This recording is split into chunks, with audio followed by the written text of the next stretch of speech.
Some MCQ type questions, which only one option correct. The longitudinal wave velocity in solids in the form of a rod. The longitudinal wave. Okay. Now longitudinal wave, it depends upon the material properties. Okay. The V is equal to n lambda formula what you have seen, it is for the transverse wave. So option 1 is right. It depends upon Young's modulus Y and density R. It is true. It depends upon the material properties. Option 3 is giving you the formula. So that means all the 4 options are correct. The longitudinal wave velocity in fluid. The first question was on solids. The next is on the fluids. See, fluids, you talk about compressibility and all those things. Okay. So does not depend upon the wavelength and frequency. Okay. So in a way both the questions sound similar. The longitudinal waves always depends upon the material properties or the medium properties. Okay. Option 2 is right. And third one, this I have discussed in the class. We have discussed, I have given one formula also. You have to find the bulk density. You just refresh the notes, it's given over there. So all the 4 options are correct. The type of waves which cannot be transmitted through fluids. Okay. Now electromagnetic waves, they can be transmitted everywhere. Okay. So does the progressive wave. Progressive means traveling waves. Now between the option 1 and option 2. In option 2 he is saying that transverse mechanical waves, the one which you have seen in the string, that is a transverse mechanical wave. Okay. And their elasticity, everything will come into the picture. So here we are talking about the fluids. So even one is possible. If you take the case of a water which is a fluid, it is both longitudinal and transverse wave. But in second option he is specifically mentioning transverse mechanical wave. So option 2 is the right answer. It cannot be transmitted. It has to be transverse mechanical waves. If VA, VB and VM are the speeds of the sound in air, hydrogen and a metal at the same temperature, then we have to find speed, ascending order of the speed, which speed is more. So if you see, I have given you one chart in the class. The speed of the sound is maximum in solids, so metal has to be the maximum. Okay, only one option is there, you can directly go to that. Now between hydrogen and air, the speed of sound is more in hydrogen. Okay, and when compared with the air, so option 2 is the right answer. Basically the speed of sound is maximum in the solids. The velocity of sound is generally greater in solids than in gases because the density of solid is high and the elasticity is low. Okay, see, when you talk about velocity of sound, basically you have to consider into account, say sound is a longitudinal wave, so you have to look into the properties, the material properties. Okay, or the media properties. If you are talking about solid, you have to see the material properties. So here where the elasticity is more, the sound also will be more. Okay, so basically it is a parameter of elasticity. Okay, so option 4 is the right one. If you see, the density of solid is high and the elasticity is low. Elasticity low, velocity also will drop. Then second option is saying that both the density, elasticity are very low. Low elasticity, low sound speed. Okay. In the third option, he is saying that the elasticity is high. Okay. So this could be, but he is saying that density is very low. So it is dependent upon both the density and the elasticity, but more on talking about longitudinal waves. Okay. So the compressibility of the air column was the reason for the longitudinal waves. So option 4 is right. If Vm is the velocity of sound in the moist air and Vd is the velocity of sound in the dry air, see, remember this point, if in the air humidity increases, the sound speed also increases. So in moist air the humidity is more, so the Vm will be more than Vd. Okay, option 1 is right. A tuning fork sends sound waves in air. If the temperature of the air increases, which of the following parameters will change? Whenever temperature increases, particle will oscillate very wildly. they will run here and around at a very fast way. So kinetic energy will definitely increase, velocity will increase. Kinetic energy increases, velocity increases. The other parameters, they more or less remain constant only. Okay. So with the rise of temperature, velocity will rise because the kinetic energy got raised. What is the effect of humidity on sound waves? When humidity increases. When humidity increases, I just told, the speed of sound increases. So the remaining options are not correct. Speed of sound in gas at constant temperature. At constant temperature, we have seen that PV is equal to nRT. All gases at a constant temperature exhibit similar pressures and volumes. Okay. So only the parameter that is left over is the nature of the gas. What type of gas it is. Hydrogen, helium, lithium. In different gas mediums, you have different speeds. Otherwise, in all gases, you would have the same speed, which is not the case. So in this question, the nature of gas is the deciding answer. The velocity of sound in any gas depends upon, this we have discussed, it depends upon density and elasticity, but more on the elasticity. Higher the elasticity, more will be the speed of the sound. However, density also plays a role. Okay, the density is in the denominator. With low density, the speed will rise. Okay, so in this previous option also here, density is low and elasticity is high. This also can be, we can consider this because elasticity is high, but here he is saying that in the fourth option the elasticity of solid is very high. There is a difference between high and very high, right? So very high, that will be the decider.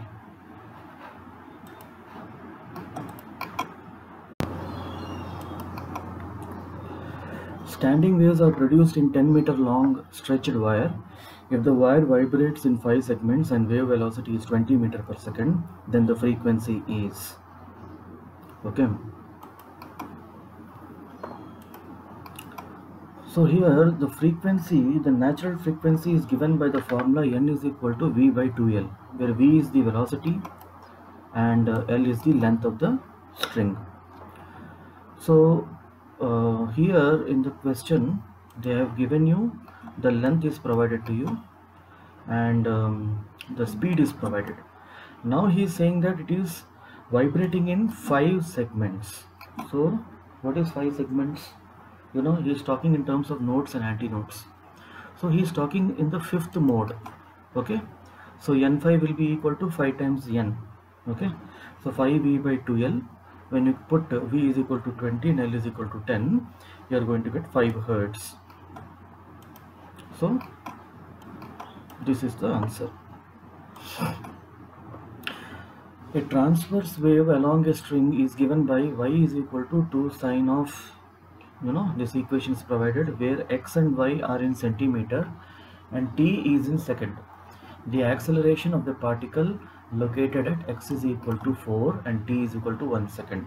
He is asking you acceleration.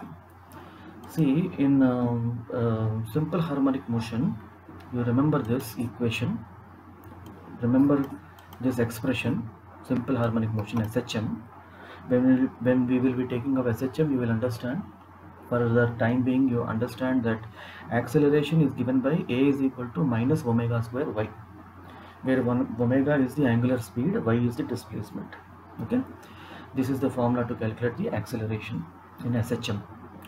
So here y expression is given to you. Okay, y expression, this is the y expression. Okay, now here you have to find a particular displacement. So the value of here, what is variable? Here t is variable and x is variable. So at t is equal to 1 and x is equal to 2, x is equal to 4, you have to find out what is the displacement. Okay, so just put the value t is equal to 1 and x is equal to 4 in the equation. X is equal to 4 is in centimeters. Okay, so you get 3 into 1, it is 3 minus 4, it is minus, so minus 2 pi plus pi by 4. So if you take minus outside, this becomes 2 pi by minus pi by 4, 2 pi minus pi by 4. Okay, so Sine of minus theta is minus sine theta, so minus will come out. 2 sine into 2 sine of 2 pi by 2 pi minus pi by 4. Sine of 360 minus theta. Sine of 360 minus theta is sine theta. So you get sine pi by 4. So sine pi by 4 is sine 45, 1 by root 2. You are getting minus root 2. Okay, so you have calculated the y value. Now you have to calculate the omega value. See, the general expression for any wave is y is equal to a sine kx minus omega t plus phi. This is what we have discussed. Okay, where phi is the phase difference. If you compare this equation with the equation given above, you see here 2 pi into 3t, it is 6 pi t. Okay, it should be omega t. You take the coefficient of t, that is your omega. So omega is 6 pi here. Okay, now put it in the formula. Now this formula is a is equal to minus omega square y. Okay, so one minus will be there, 6 pi whole square into minus root 2.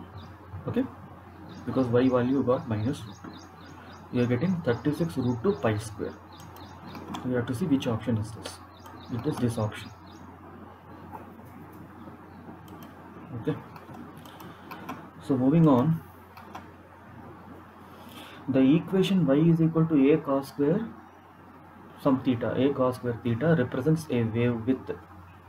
Okay, now generally we write the equation in terms of either sine or cos.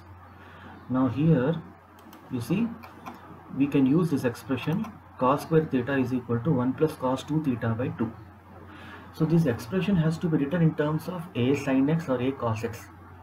We don't write it as a sin square or a cos square. Okay, so here this whole thing is theta. This whole thing we are calling it as theta. What will happen? So if you take 1 by 2 plus cos 2 theta by 2. Okay, so in the expression it becomes y expression is given like this, right? So this is your cos square theta. In the place of cos square theta you need to put this.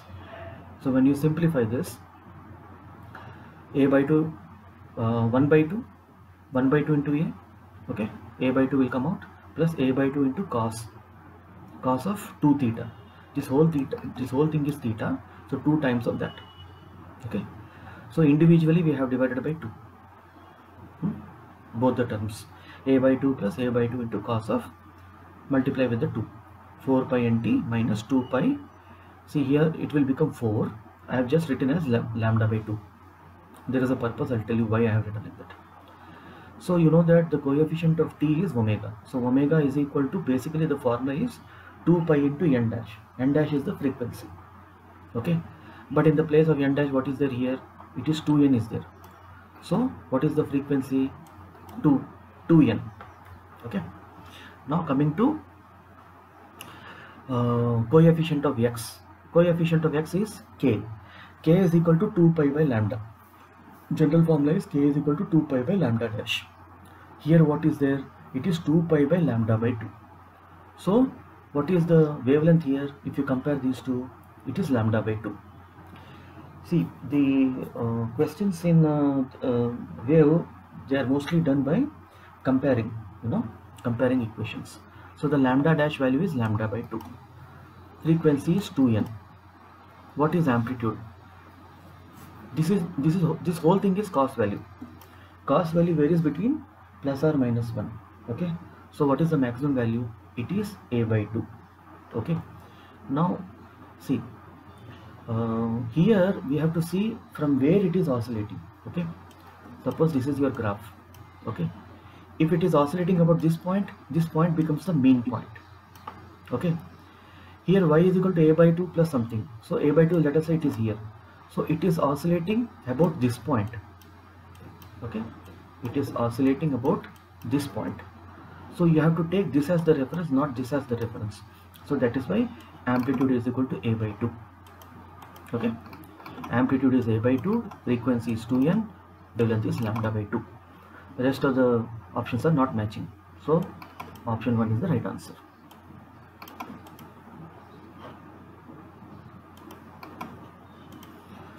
If Young's modulus of the material of a rod is y and density is rho, density means mass by volume, then time taken by the sound wave to travel L length from bottom is, okay, you know that how to proceed. V is equal to n lambda. So from here you will get the value of n, it is v by lambda, but what is n? It is 1 by t. You have to remember this formula. V is equal to root over y by rho. Y is the Young's modulus. For solids we use Young's modulus. Rho is the density, it is the mass density. Okay, so 1 by t is equal to, what is lambda here? How much it has to travel in the question? He says that then the time taken by the sound wave to travel L length. So your lambda becomes L. Okay, so 1 by L into root over y by rho. So he is asking you the value of t. So t will be L into inverse of this, L into rho by root over rho by y. So L into root over rho by y, option 1. Okay.